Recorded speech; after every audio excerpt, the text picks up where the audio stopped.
So to be able to connect your PlayStation 4 here to your Roku TV, what we need to do firstly is to make sure that the power cable here, as you can see, there's going to be a power cable here that you need to insert to your PlayStation 4, and the other end is going to go into a power adapter, of course. Then there is this HDMI cable here as well, if you can see. So you need to insert the HDMI cable, and the other end of the cable goes, for me, for my specific version of the TV, it goes right here, as you can see. Hopefully you can see okay, but this is the HDMI cable that I had to insert right here.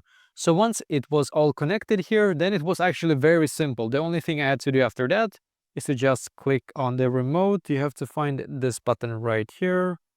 So I'm just gonna click on it here. So now I'm just gonna swipe to this where it says HDMI 3, I guess. That's where I connected it to.